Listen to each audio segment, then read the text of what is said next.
तो हिरण्याक्ष का भाई हिरण्यकश्यपु इसको बड़ा क्रोध आया और ये विचार करता है कि उस नारायण का, उस विष्णु का मैं नाश करूंगा। और एक दिन अपनी माँ और अपने भाई की पत्नी के पास जाता है, वध करने के लिए निकल पड़ा। इसकी पत्नी का नाम है कयाधु। कयाधु को बोलता है कि उस नारायण का वध करूंगा और उसका वध करने के लिए पहले मुझे ताकतवर होना पड़ेगा। तो कहा मैं उपासना करूंगा, तपस्या करूंगा, लेकिन नारायण की नहीं, विष्णु की करूंगा, क्योंकि ब्रह्मा की करूंगा। अब निकल पड़ा मंदराचल पर्वत पर तपस्या करने के लिए।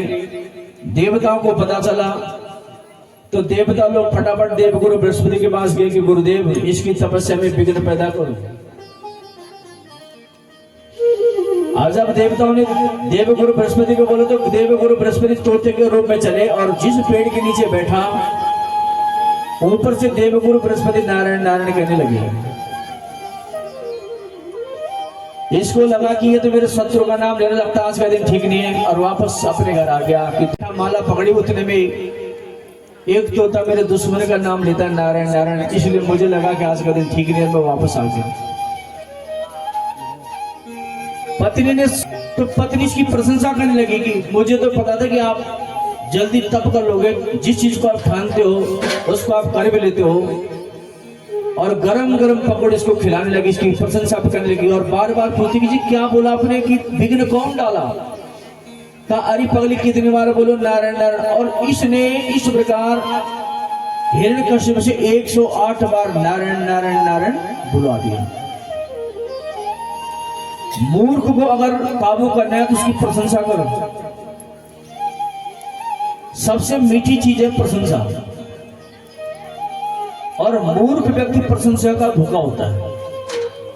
लेकिन विद्वान की कभी भी प्रशंसा मत करना, क्योंकि विद्वान को पता है कि जो जितना लंबा हाथ करेगा उतना ढोंग कर रहा होगा, जो जितनी बाणी का मीठा होगा।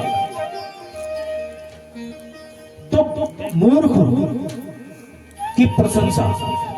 अब इसने प्रशंसा की, अजी आप तो महान हो, और ठीक 108 बार नारायण नारायण, और उसी दिन उसके गर्भ में एक बालक प्रतिष्ठित हो गया। प्रातः काल तपस्या करने के लिए चढ़ा, 36,000 वर्ष तक एक पांव के अंगूठे पे खड़ा रहा। 36,000। और इसका जो शरीर है पूरा दीमक ने घेर दिया, कहीं दिखता ही नहीं। जब इसकी तपस्या बढ़ी तो समस्त दिशाओं में अंधकार फैल गया। जब अंधकार फैल गया तो देवताओं को जलन हुई, और देवता फिर ब्रह्मा जी के पास। ब्रह्मा जी ने कहा कि मेरा एक भक्त है, तप कर रहा है। ब्रह्मा जी आए। मनुष्य के तप से देवता भी जलते, देवता भी नहीं चाहते, इंद्र भी चाहते कोई स्वर्ग का राजा बने मेरे से हटकर। इसलिए जब पूजा करते तो एक जल की बूंदे नीचे रखकर अपने माथे पे लगा लिया करो, नहीं तो इंद्र छीन लेता है। आचार्य लोग करते हैं सक्राय नमः। कोई भी जब तप करते हो पूजा पाठ तो एक बूंद पानी के नीचे लास्ट में उठने से पहले और अपने माथे पे लगा देना। तो अब जब ब्रह्मा जी गए तो ब्रह्मा जी ने देखा तो चारों तरफ इसका शरीर ढका हुआ है, और ब्रह्मा जी ने जल के छींटे मारे और इसका शरीर स्वर्ण के समान हो गया। तप से जो है तेज बढ़ता है। तो जब इस स्वर्ण के समान चमकने लगा तो ब्रह्मा जी बोले कि उत्तिष्ठो तिष्ठभद्राते तपासि दोष कश्यपा वरदो हम प्राप्तो प्रियतामीप्सिता वरा।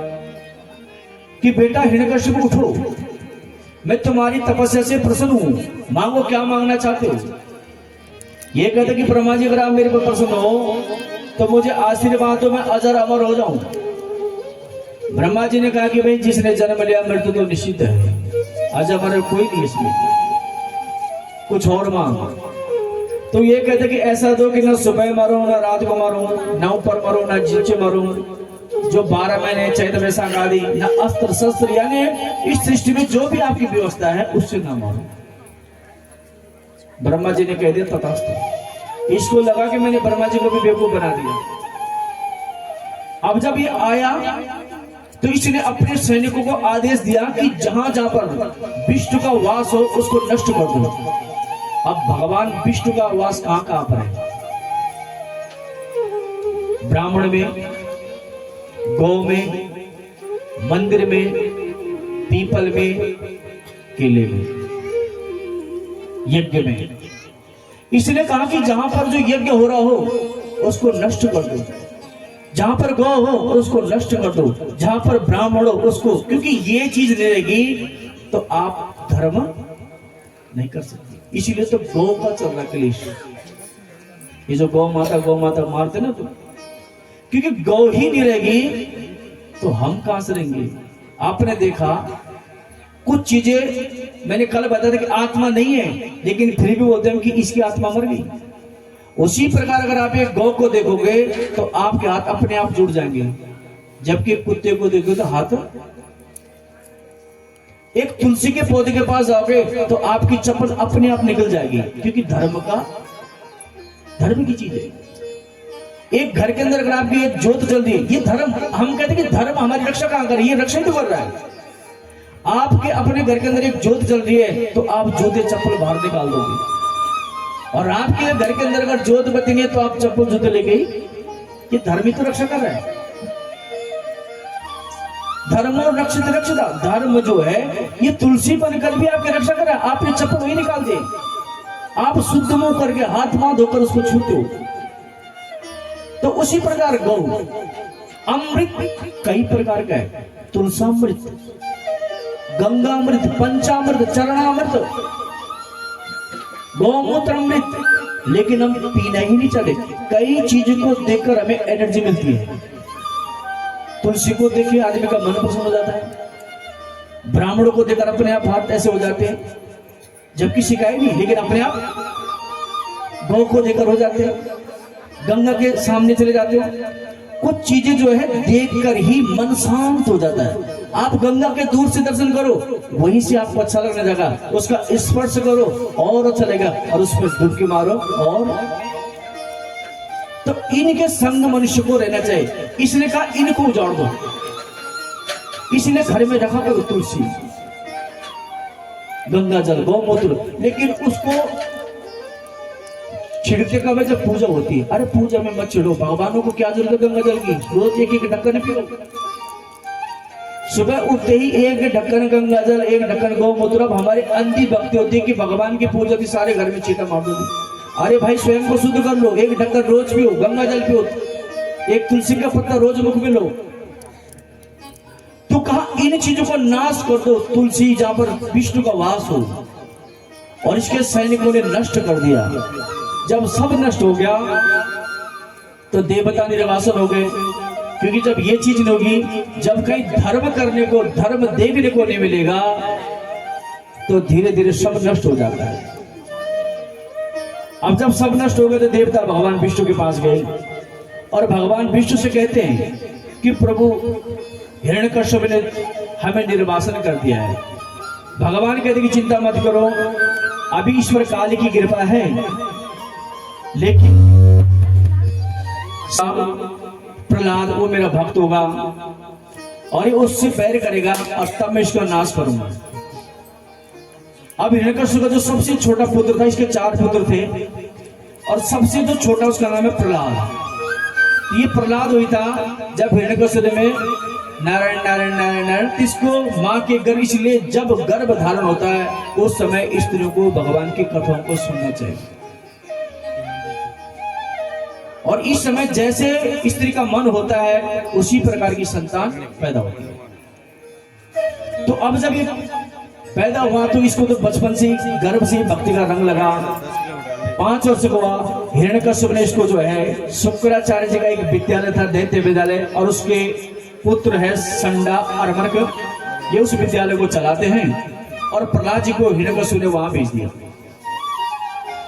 प्रहलाद जी कुछ दिन के बाद आए तो हिरण्यकश्यप ने अपने गोद में छोटे बेटे को बिठाया और पूछा कि बेटा तुमने क्या सीखा, बताओ गुरुदेव ने क्या सिखाया, जैसे हम लोग आप लोग पूछते हैं। तो अब ध्यान से सुना कि ये अपने पिता को क्या पूछता है। हिरण्यकशिपु बोलता है बेटा बताओ क्या सीखा तुमने गुरुकुल में। तो ये बालक कहते कि पिताजी मुझे लगता है कि मनुष्य को मैं और मेरापन त्याग देना चाहिए। क्या मैं और मेरापन। कहा पिताजी दुख और क्लेश और कष्ट का जो कारण है मैं और मेरापन, मेरा मेरा मेरा, वही तो झगड़ा होता है। कहा ये दो चीज त्याग करके मुझे लगता है कि मनुष्य को भगवान की शरण से ले जाना चाहिए। क्रोध तो आया लेकिन बालक बुद्धि समझकर माफ कर दिया। फिर विद्यालय भेजा, कुछ दिन बाद पुनः वापस आए और अब फिर अपनी गोद में बिठाता है और पूछता है कि बेटा अब तू बता कि तूने क्या सीखा। अब ये कहता है कि पिताजी तब मैंने कहा था कि मैं और मेरापन छोड़ देना, लेकिन मैं और मेरापन छोड़ने के लिए 9 रास्ते हैं। ये कहता कौन कौन से। कहा पिताजी कि श्रवणम कीर्तनम विष्णु स्मरणम पाद सेवनम अर्चनम वंदनम दास्यम सांख्यात निवेदनम। कहा पिताजी मैं और मेरापन आदमी ऐसी नहीं, 9 प्रकार की भक्ति ध्यान रखना। कितने प्रकार के? 9। कई बार हम लोग को लगता है कि जो सुबह शाम पूजा पाठ कीर्तन भजन कर रहा है वही भक्त है, ऐसे नहीं। सबसे पहली जो भक्ति है वो कौन सी पता है हम लोग को? श्रवणम, सुनना। यहां पर कौन सी भक्ति चल रही है? सुनने। इसका बहुत बड़ा महत्व है। यानी कि अगर आप 10 साल से पूजा करते हो, कीर्तन करते हो, भजन करते हो, उस भजन के माध्यम से आपको इतना ज्ञान प्राप्त नहीं होगा जो केवल 7 दिन कथा में प्राप्त हो जाता है। इसलिए कहा श्रवणम, सुनो। तो कहा सबसे पहले सुनो। अगर आप कीर्तन भजन पूजा पाठ नहीं करते तो आप सुनो, कथाओं को सुनो, अच्छे लोग को सुनो, सबको सुनो। और कहा अगर आपके पास सुनने का समय तो दूसरी भक्ति कीर्तनम, कीर्तन जो करते आप लोग। लेकिन कीर्तन का अर्थ क्या है? जिनमें कोई सार हो।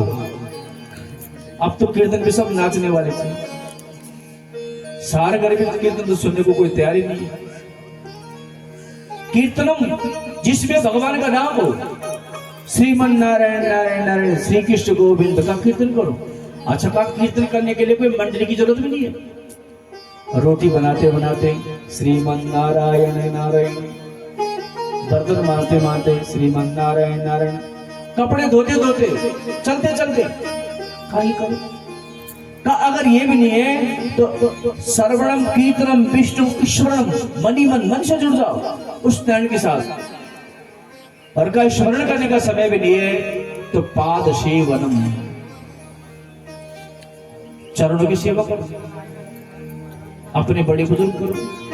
और कहा अगर ये भी नहीं तो अर्चनम, आरती करो। और कहा ये भी नहीं तो बंधनम, सबको बंधन। आजकल तो बंधन हाथ जोड़ने का तो सिस्टम गया। अब तो लोगों ने सीख दिया राम राम राधे राधे, राम राम राधे राधे। भाई पहले प्रणाम करने सीख लो, उसके बाद बोलो राम राम और राधे राधे। सबका रास्ता रोक कर बैठे और मुंह पर राधे राधे, मर्यादा का उल्लंघन करके बैठे और मुंह पर राम। तो पहले प्रणाम। अगर आप किसी के लिए प्रणाम करोगे तो वहां से भी अगले आदमी का हाथ, अब राधे राधे राम राम तो मुंह से बोलो। आपने देखा होगा कि अगर आप किसी के पांव को छू लेते हो तो अगले आदमी का हाथ आपके माथे पर आ जाएगा और घुटने तक हाथ जाएगा तो वो भी वहीं से करेगा। तो पहले प्रणाम करना सीखो। प्रणाम, हाथ जोड़ो, ये समर्पण है। अगर हमने किसी को ऐसे कर दिया, किसी दुश्मन को भी, तो नचाते हुए उसके हाथ बड़ा है तो ऐसा आ जाएगा।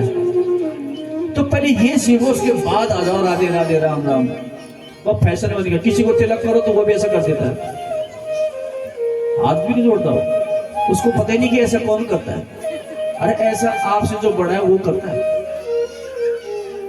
आपका कर्तव्य है ऐसे करना, ये समर्पण है।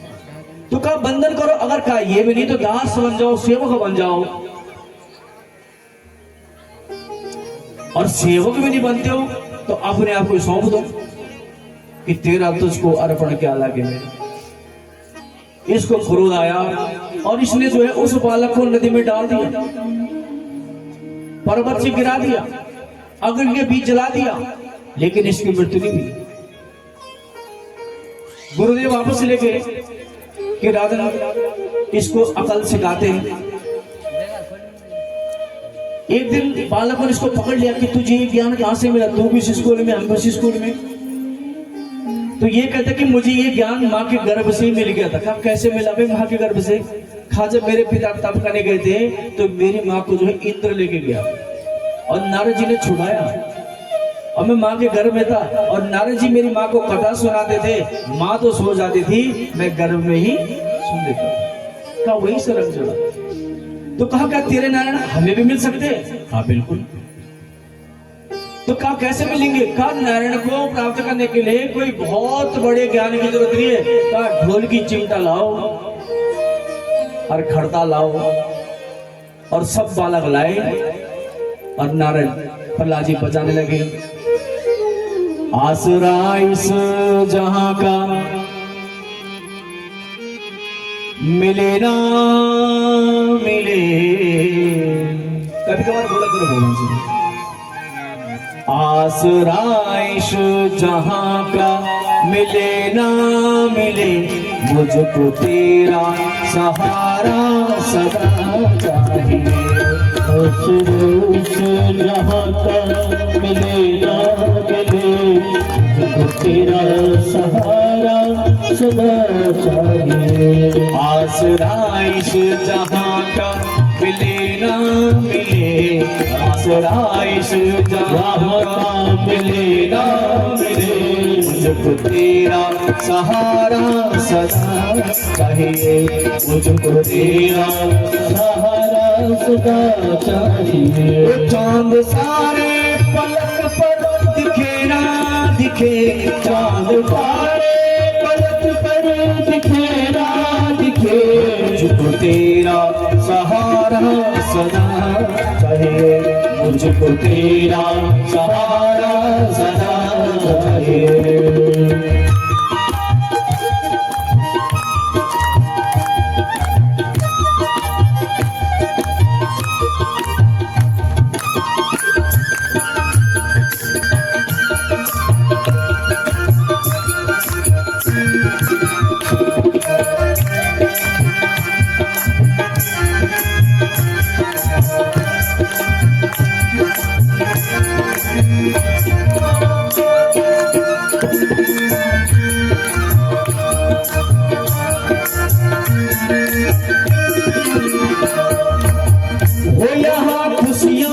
कम और ज्यादा है गम, यहाँ खुशियाँ है कम और ज्यादा है गम, यहाँ खुशियाँ है कम और ज्यादा है गम, यहाँ खुशियाँ है कम और ज्यादा है गम। जहाँ देखो वही क्या फैलाया जा रहा है? वो यहाँ खुशियाँ है कम और ज्यादा है गम, यहाँ खुशियाँ है कम और ज्यादा है गम। वो जहाँ देखो वही भरम वही भरम, जहाँ देखो वही है भरम वही भरम। मेरी चाहत की दुनिया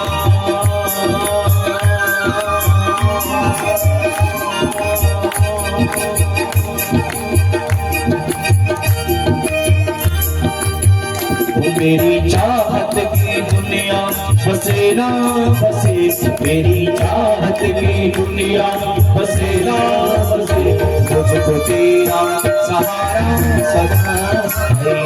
मुझको तेरा सहारा सदा चाहिए। आसरा इस जहां का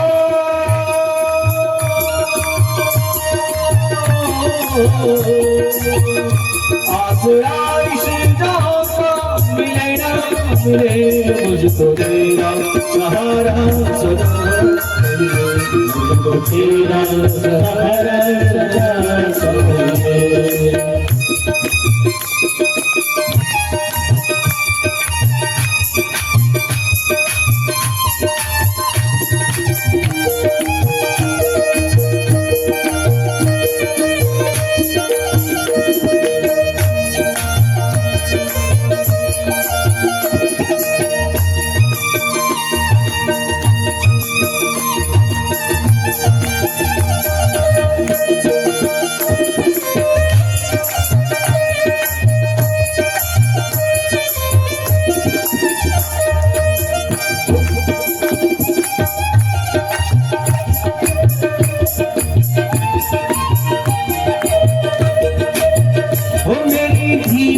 है चाल और पत है विशाल, मेरी धीमी है चाल और पत है विशाल, मेरी धीमी है चाल और पत है विशाल, मेरी धीमी है चाल और पत है विशाल। हर कदम पे है मुश्किल अब तू ही संभाल, हर कदम पे है मुश्किल अब तू ही संभाल। पैर मेरे कभी बोलो कि नाक थक गया, कितना चलूं, कहाँ तक चलूं, अंत नहीं है।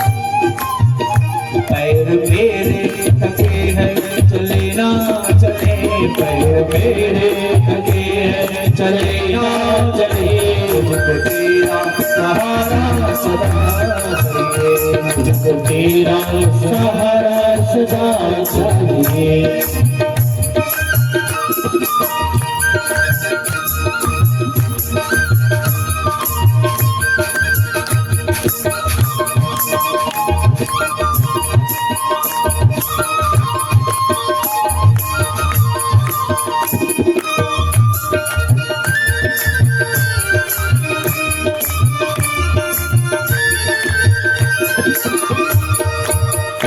कभी बैराग है कभी अनुराग है, कभी बैराग है कभी अनुराग है, कभी बैराग है कभी अनुराग है, कभी बैराग है कभी अनुराग है। जहाँ बदले है पानी वही बात है, जहाँ बदले है पानी वही बात है। मेरी महफिल में सम्मा,